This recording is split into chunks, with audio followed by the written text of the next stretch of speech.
Muito boa noite, companheiros e amigos da nossa querida doutrina espírita. Saúdo, como sempre faço, aqui nesse espaço cedido generosamente pela direção da casa, desejando-lhes paz e saúde, que é o que mais precisamos.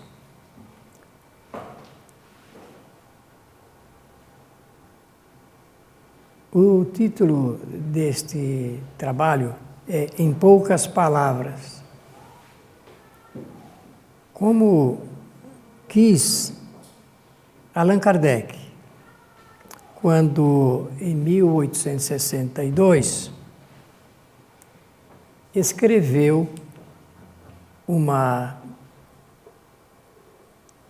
série de conceituações e ele encerrou esses pensamentos numa pequena brochura e fez a edição dessa brochura lá na cidade de Paris.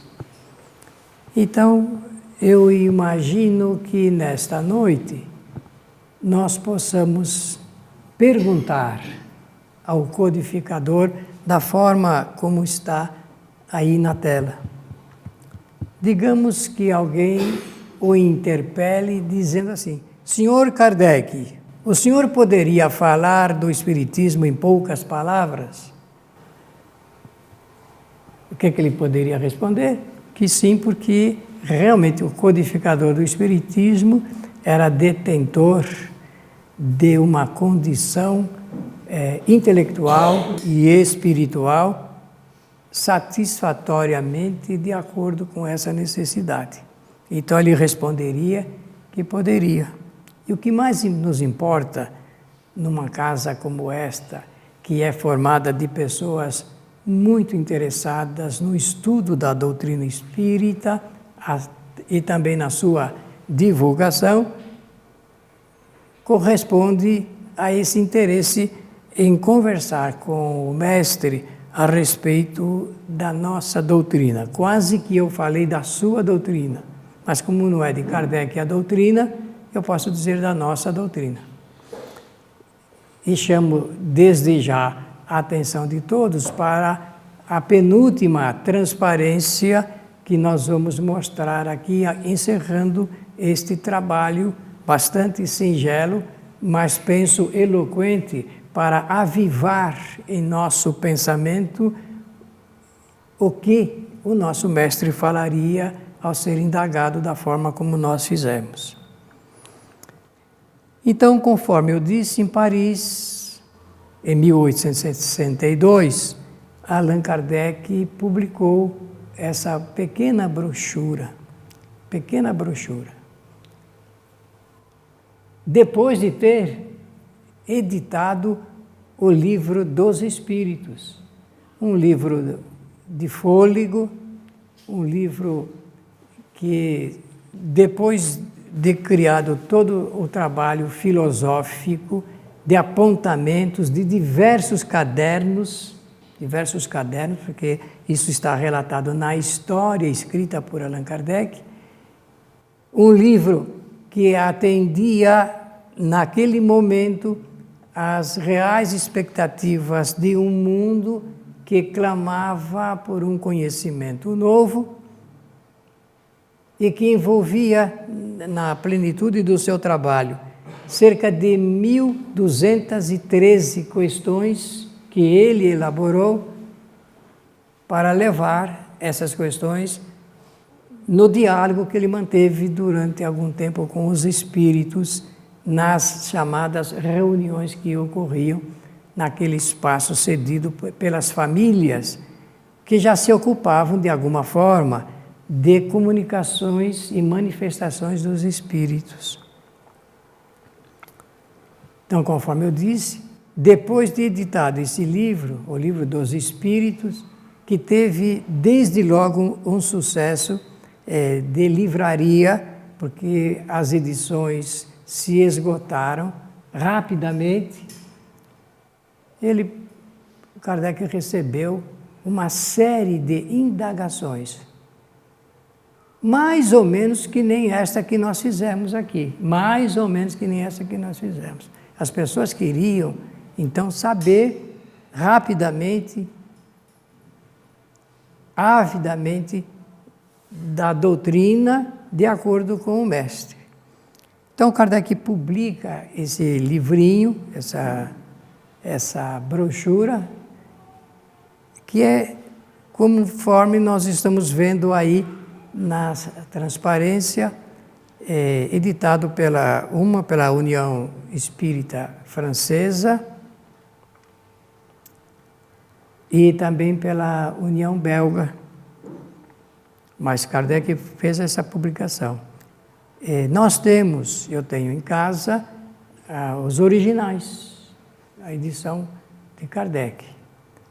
E depois, então, nós vamos fazer os comentários que eu considero importantes para as pessoas que gostam de estudar o Espiritismo.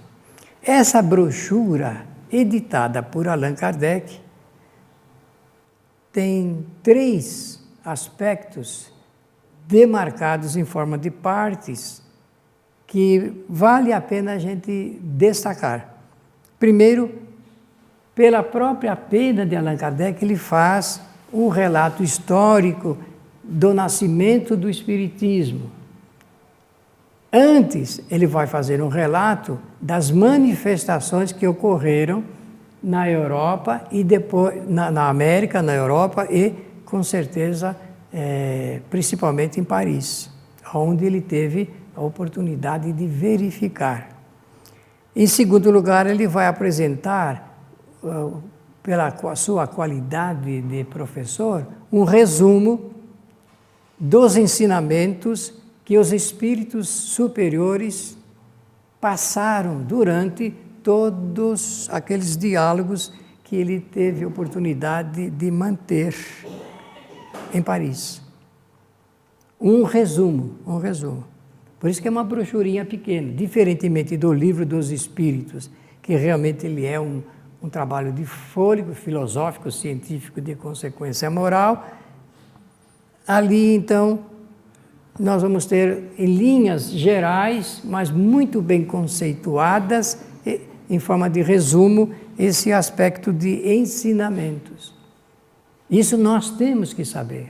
Nós, os espíritas, temos que conhecer, ainda que resumidamente, quais foram os reais ensinamentos trazidos pelos espíritos durante a sua conversação com os que participavam daquelas reuniões.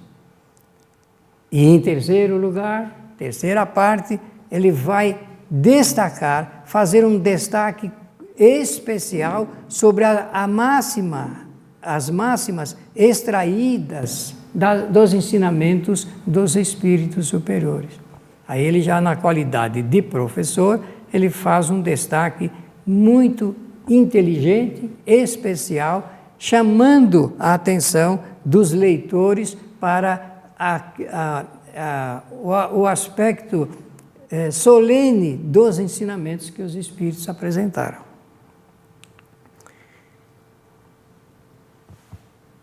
Nessa brochura, Kardec vai fazer uma descrição dos fenômenos que ocorreram na Europa e na América também, e que ficou conhecido como mesas girantes. Tem, nesse particular e nesse momento, nas reuniões, o fenômeno que atraía a atenção de todos é que as mesinhas dançavam nos salões. Como essas reuniões eram presenciadas pela burguesia de Paris, e ninguém estava ainda atento para esse assunto ligado com a presença de espíritos, nem se sabia como é que as mesas dançavam e giravam. Em seguida, elas, no outro momento, elas vão responder pelas batidas que davam no assoalho dos salões, respondiam às questões, às perguntas eu vou usar um outro termo, perguntinhas que as pessoas faziam durante a sessão. E o que perguntavam as pessoas? Olhe, eu gostaria de saber com quem vai casar a minha filha. Será que eu vou ganhar na loteria? Os meus negócios vão prosperar? Coisas assim, importantes da vida intelectual de quem quer conhecer filosoficamente a vida, não é? Em outro momento,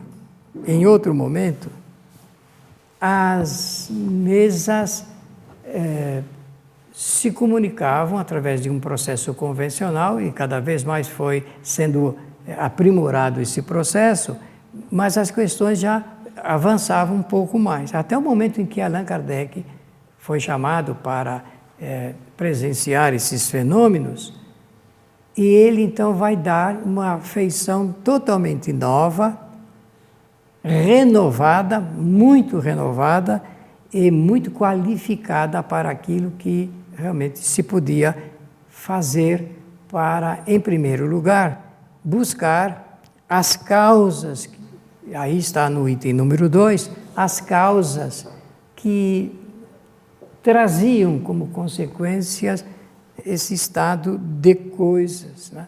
Kardec vai fazer um relato um pouco anterior dos fenômenos que ocorreram na cidade de Hydesville, nos Estados Unidos, no Conrado de Wayne, e que, pela ação mediúnica de duas jovens meninas, chamou a atenção daquele imenso país da presença de um ser invisível que tentava se comunicar com uma família que morava numa casinha pobre de uma família metodista. Kardec faz rapidamente uma dissertação a respeito disso, porque o propósito dele é passar em revista o aspecto histórico, mas não perder de vista esse sentido de novidades intelectuais que os espíritos passaram. Como o professor Hippolyte Léon Denisard Rivel, ou Rivail, como quiserem, ele tinha uma condição intelectual superior, ele deixou de ficar presenciando as mesinhas que dançavam e respondiam àquelas perguntas profundas das pessoas e foi atrás do que realmente causava essas manifestações. E aí, esse momento muito importante, e eu falo isto nesta casa, que tem esse trabalho que eu mencionei no início, trabalho intelectual, de que o mais importante para nós, os espíritas, é realmente demonstrar que Allan Kardec, sendo um cientista do invisível, ele trouxe essa grande novidade que é a descoberta do espírito, um agente inteligente que se comunicava através desses processos rudimentares na época. Isso é importante saber, claro, porque hoje, meus irmãos queridos, quando nós vemos, e aqui essa casa oferece esta oportunidade, nós vemos médiuns, vou usar a linguagem técnica do Espiritismo, psicografando uma mensagem.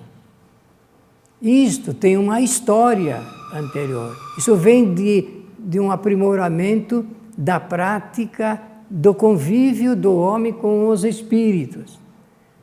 Para chegar neste ponto, nós tivemos que atravessar um longo período de manifestações e aprendizado, de organização, de ambientes propícios a essas manifestações. E ele entra, então, no detalhe mais importante, que é como os espíritos se comunicavam. E sabem, eu descobri, na semana passada, que nem os espíritas que estudam sabem explicar isso. Se nós perguntarmos para espíritas experientes, doutrinadores de reuniões, de mesas de trabalho, como é que os espíritos se comunicam? Muitos não sabem explicar. Mas isso é importante, claro, porque nesse momento nós vamos demonstrar, comprovar filosófica e cientificamente como é que funciona uma faculdade que todos os seres humanos possuem, chamada mediunidade. Essa foi uma grande descoberta da doutrina espírita. Kardec, quando levanta esse véu, essa cortina, demonstra não apenas a população invisível, que do outro lado deseja comunicar-se, como que deste de pessoas preparadas para receber essas comunicações.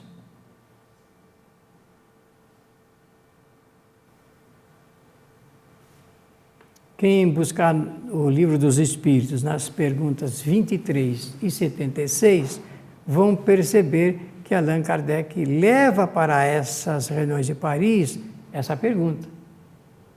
Que é o Espírito?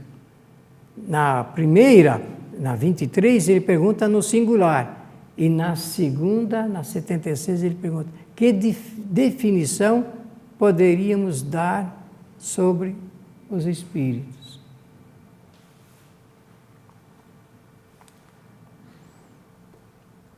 Passado o tempo das mesas parlantes e dançantes, vem outra fase, um momento muito importante da história da comunicação dos espíritos com os homens e da história da comunicação dos homens com os espíritos, que é o da psicografia.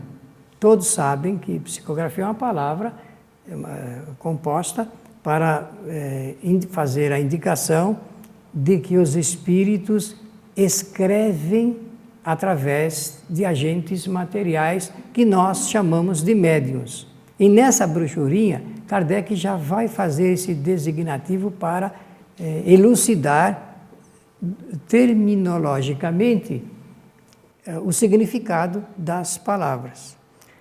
Então, o que nós estamos vendo aí na tela já é um exercício da ação dos espíritos, seres inteligentes, que produziam nas suas manifestações, as suas manifestações através de equipamentos que foram sendo criados especialmente para esse fim.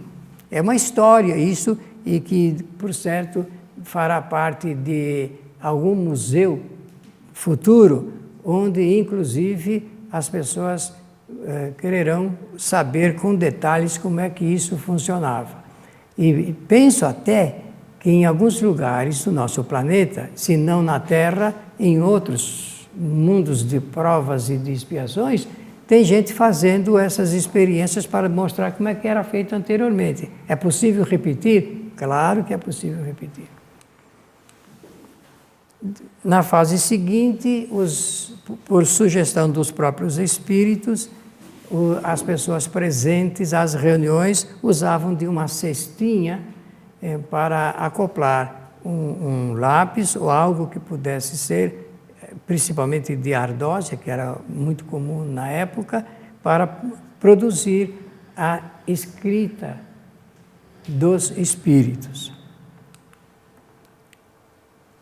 Mais um equipamento criado ao longo do tempo para facilitar as comunicações, até que se descobre que os espíritos podem desprezar o uso das cestinhas e outros equipamentos para usar da própria mão do médium. Médium, uma palavra latina que Allan Kardec aproveitou para designar o intermediário, que é o significado da palavra é esse, entre os espíritos e os homens.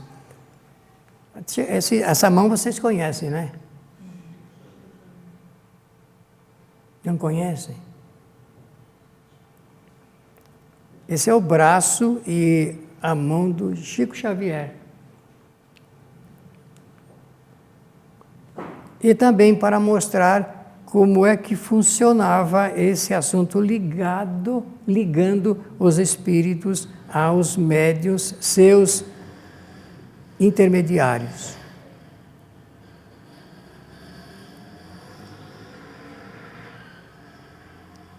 Ao lado disto, também dizer que se os espíritos tiverem condições materiais satisfatórias, eles podem produzir a escrita sem a participação do médium.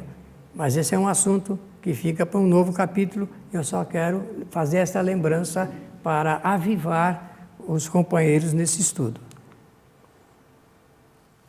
Então, como Allan Kardec está fazendo essa explicação para nós nesta noite, eu vou continuar dizendo que ele vai responder aquela pergunta sobre se podia falar de espiritismo em poucas palavras. Ele vai dizer qual é o suporte do espiritismo para se apresentar no mundo socialmente. Em primeiro lugar, a doutrina espírita se sustenta na existência da imortalidade do espírito. Uma lei natural. Imortalidade. Por quê? Os espíritos não morrem. Tanto não morrem que continuam, depois de desencarnados, a atuarem sobre os móveis, no caso aí a mesinha lá, de Paris, continuam através de um processo de efeito físico, a se apresentarem através de ruídos, pancadas, deslocamento de coisas e pessoas,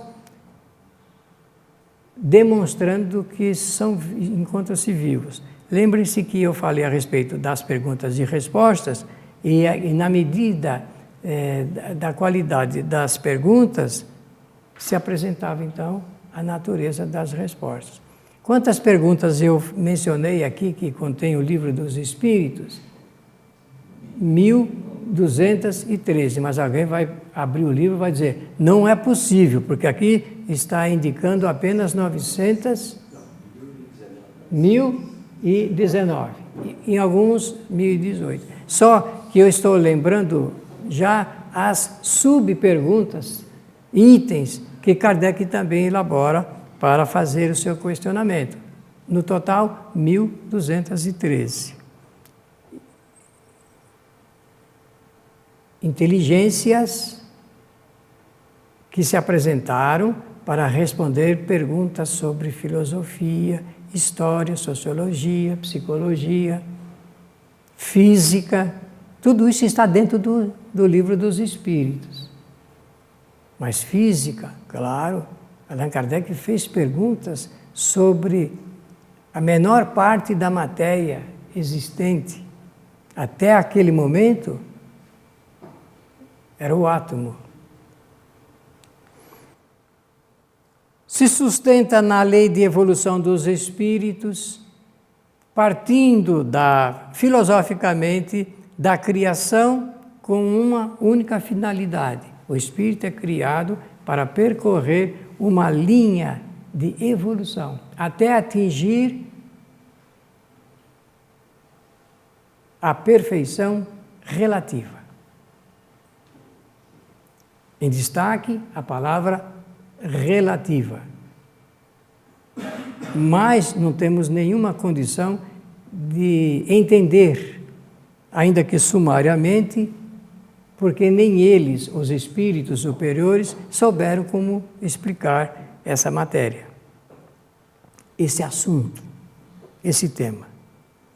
O fato é de que Allan Kardec não usa a palavra evolução, vai usar um outro termo chamado progressão dos espíritos, e isso começa com a explicação do Espiritismo para a criação do espírito e da matéria. O espírito agindo sobre a matéria, fazendo experiências as mais variadas com a matéria, e ele aumentando sempre e cada vez mais o volume do seu conhecimento. Em destaque aqui a palavra volume, porque realmente, do ponto de vista do Espiritismo, cada vez que o espírito faz uma experiência, ele aumenta o volume do seu conhecimento. E quantas experiências a gente faz? Bom, num dia, enquanto encarnados, nós fazemos muitas experiências.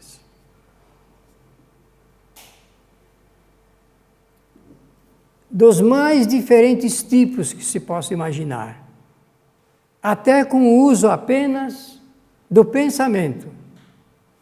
Uma pessoa que está retida na cama, sofrendo de um mal qualquer, que a impossibilite de se locomover, paralisada, ela faz experiências intelectuais.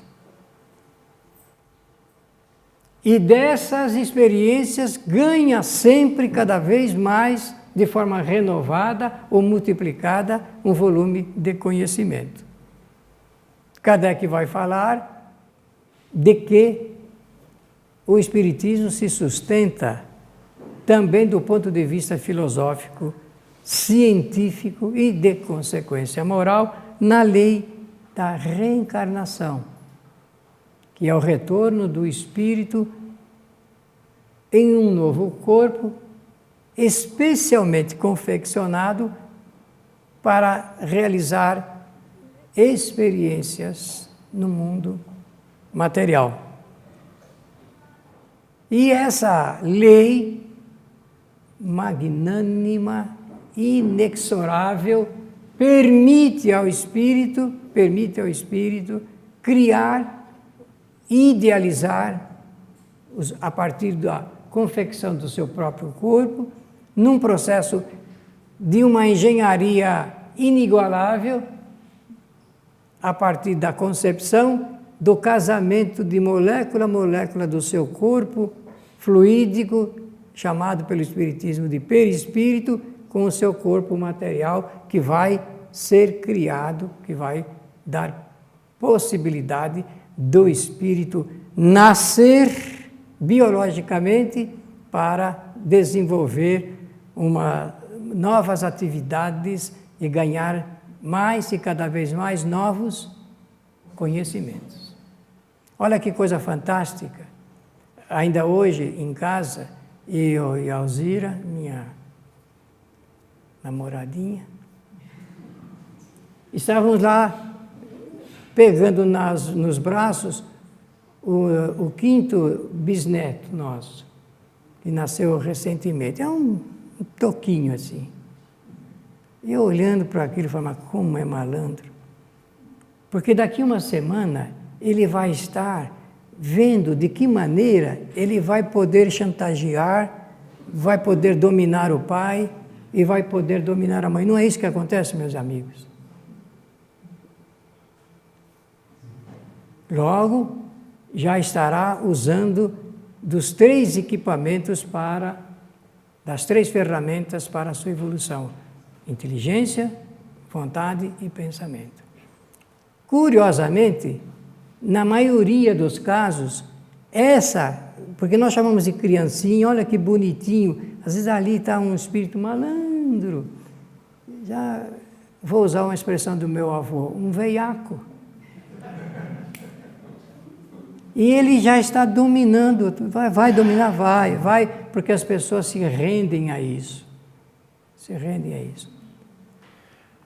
Então, esta lei solene permite ao espírito retornar ao mundo material e realizar as experiências novas que ele projeta para ganhar novos conhecimentos. Um dia, quem sabe, nós possamos fazer um seminário de estudos sobre esta matéria, para nós aprendermos tudo o que o Espiritismo fala, demonstra, não é apenas do resultado, mas de como acontece a reencarnação, porque muitos espíritas também não sabem como é que ocorre a ligação entre os espíritos para produzir esse fenômeno fantástico dessa possibilidade. Allan Kardec vai também dizer que o Espiritismo se sustenta na lei de liberdade, lei de livre arbítrio do espírito. De acordo com o grau da sua evolução, o espírito, usando da sua inteligência, da sua vontade, do seu pensamento, ele avança em todos os sentidos, usando dessa lei do Criador. Portanto, uma lei natural. E vai dizer que o Espiritismo se sustenta também na lei de causalidade, lei de causa e efeito. Lei de causa e efeito. Não é lei de ação e reação. Essa é a lei física, que bem demonstrada pela física. O Espiritismo fala da lei de causalidade. Não é possível mudar a lei de ação e reação, porque essa lei é inflexível. Mas a lei de causalidade o Espírito pode modificar. Se eu não dei nenhuma novidade até agora, parece que com essa aqui eu vou deixar o auditório pensar bastante, não?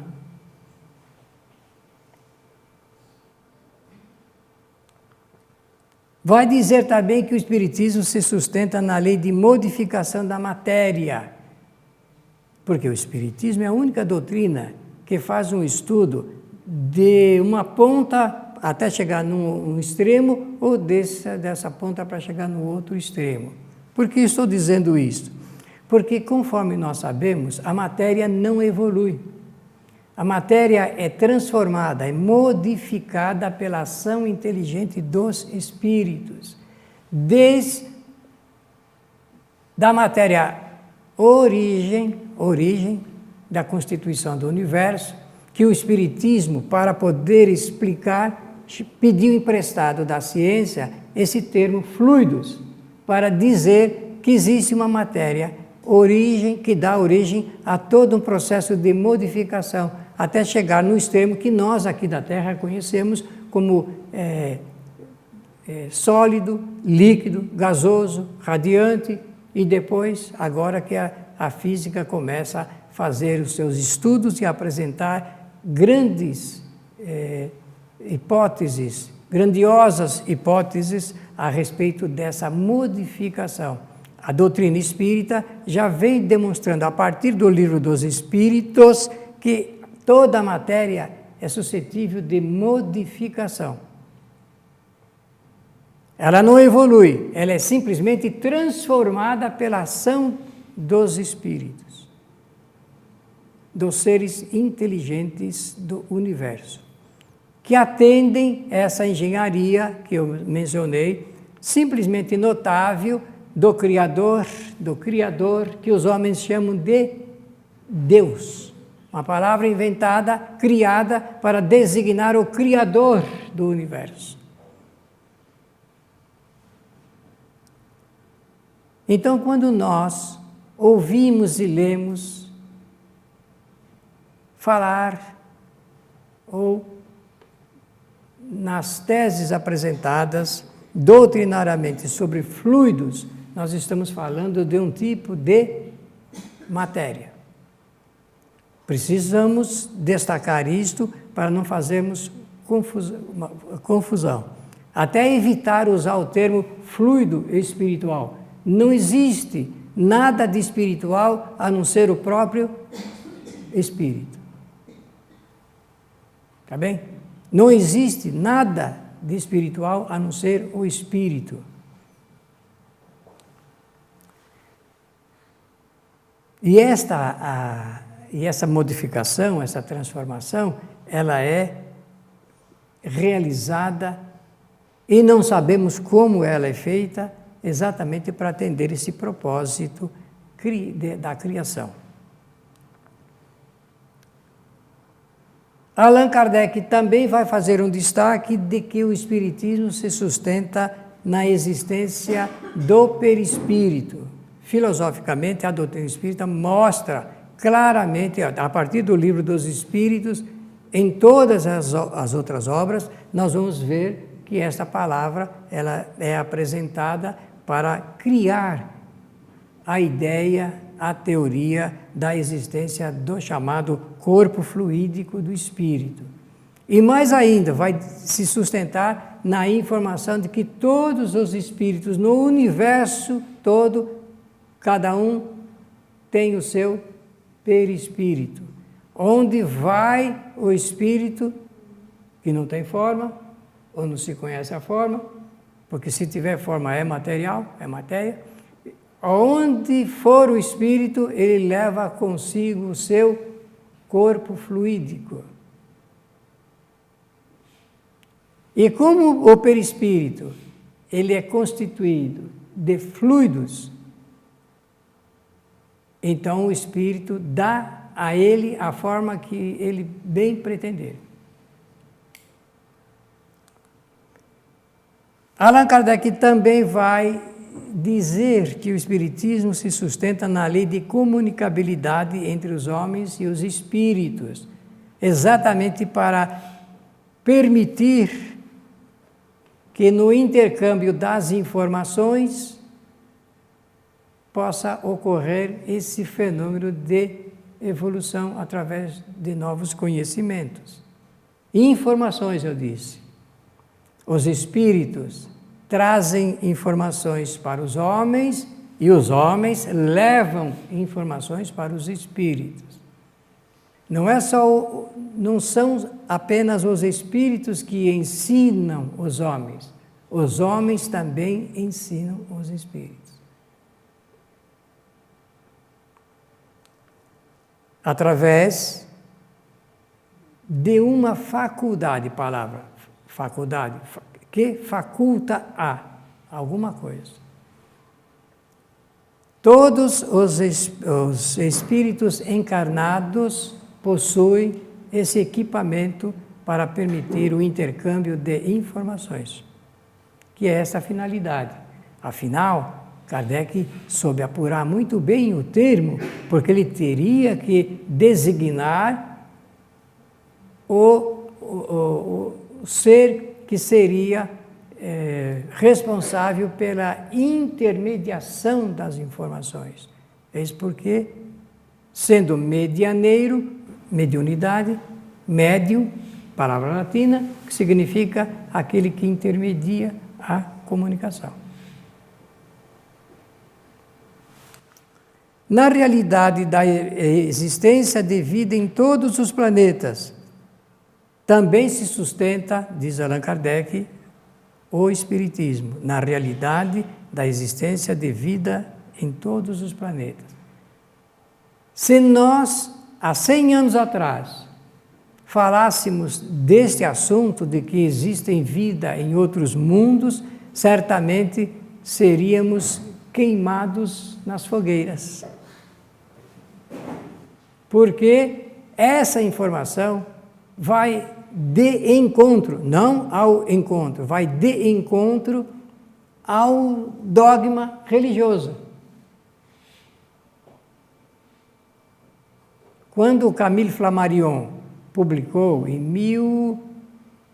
1861 o seu livro Pluralidade dos Mundos Habitados, quando ele, na qualidade de auxiliar lá do Observatório de Paris, um adido lá do observatório, quando ele publica, ele tinha 19 anos, quando ele publicou esse livro, causou uma polêmica e problemas muito sérios para o conceito religioso da época.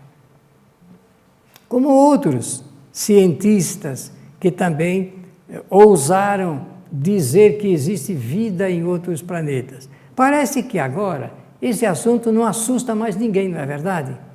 Eu tenho a impressão que aqui neste auditório, certamente alguém já viu no seu quintal algum ser de outro mundo, de outro planeta, não é verdade?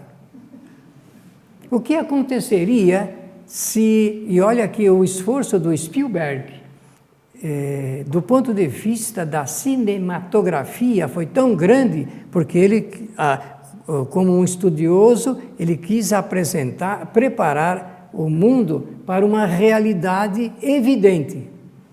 Ainda assim, ele não soube como vestir a forma do ET que pudesse mais ou menos agradar as pessoas, porque assusta um pouco aquela forma. Eu fico perguntando assim para as pessoas que me ouvem: como é que você reagiria se um dia você abrisse a porta da sua casa e no quintal estivesse um ET?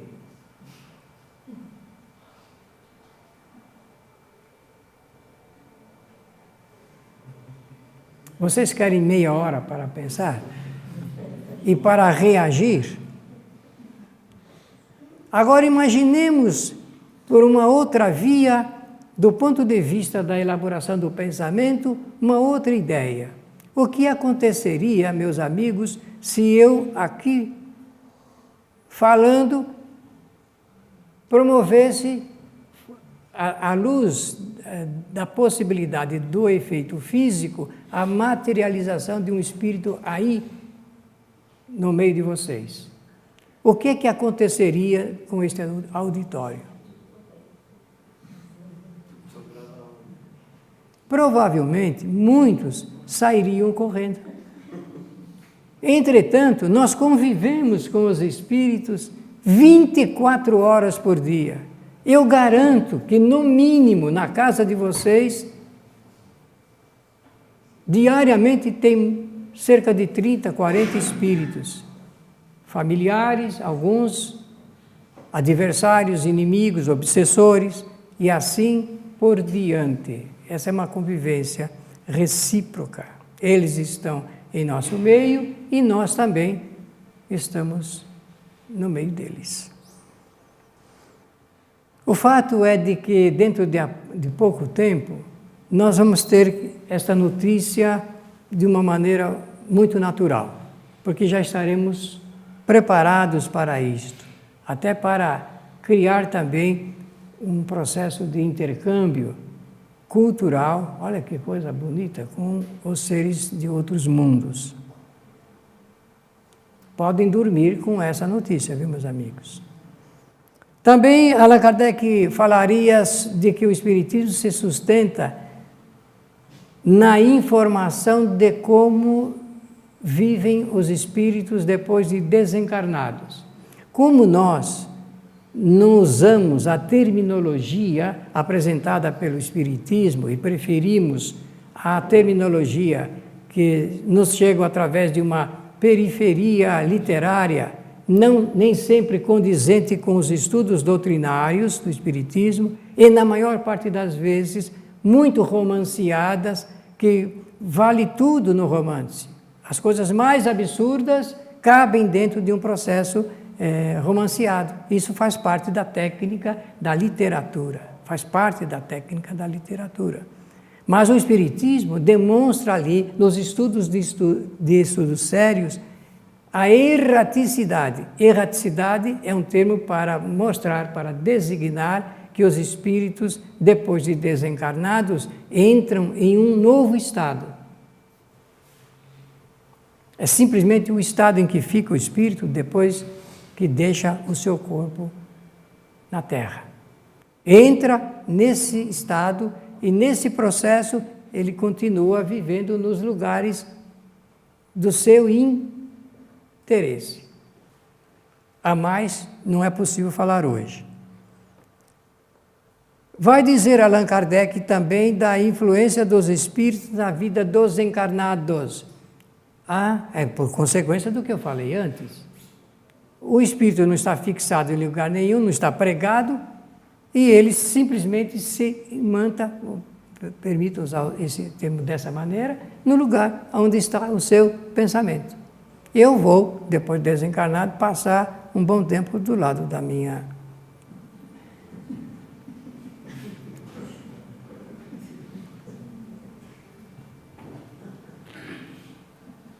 Mas é verdadeiro? Claro que sim. O espírito, ele fica no lugar onde alguma coisa chama a sua atenção ou do seu interesse individual. E o fato é de que os espíritos, então, convivendo com os homens, influenciam e interferem na vida dos homens de acordo com a aceitação. Porque eu já sei que vocês já aprenderam aqui nesta casa a se defenderem da ação dos espíritos perturbadores. Falei bem?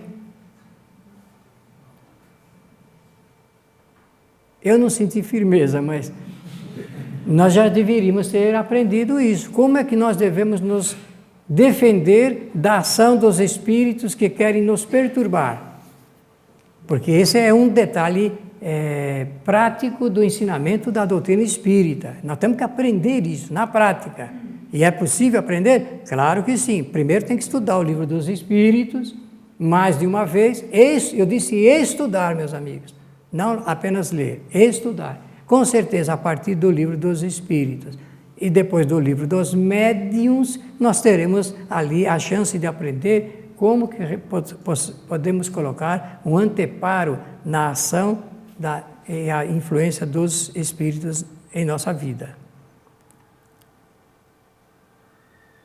E é tão sério isto que Kardec, fazendo a pergunta, ele recebe de presente uma resposta que ela é ao mesmo tempo solene e assustadora, porque os espíritos não encontraram meias palavras para responder a Allan Kardec. E eles respondem assim: claro que eles influenciam a vida de vocês, pois no geral são eles que vos dirigem. Mas como vai dirigir se eu não quero a direção deles? Mas é preciso então aprender a rejeitar as influências.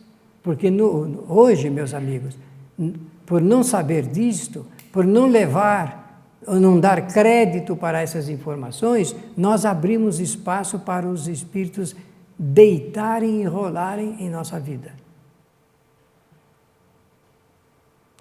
Vai dizer também, estou terminando, vai dizer também da ação dos espíritos junto aos fenômenos da natureza.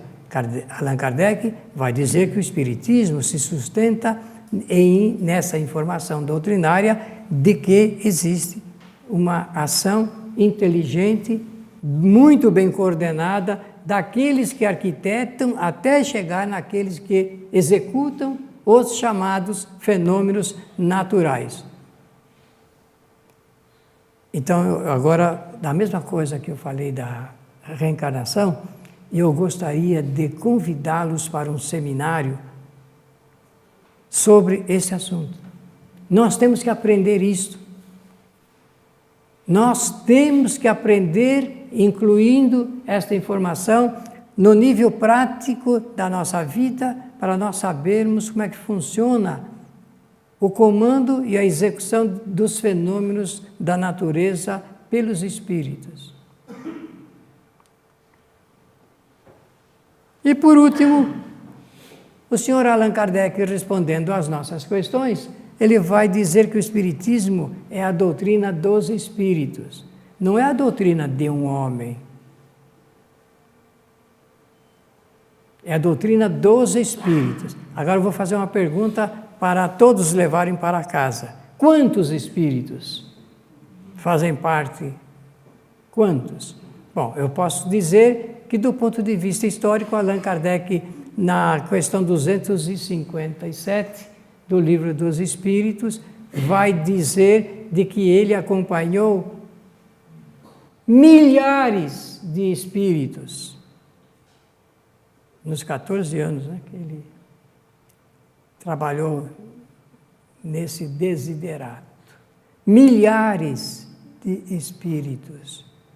Então, essa grande coletividade vem e demonstra essa realidade. Ele não é um médium, não é um espírito se comunicando através de um médium que vai ditar uma doutrina ao seu sabor. Não, é a doutrina dos seres inteligentes que vieram em socorro para satisfazer a necessidade de um conhecimento novo.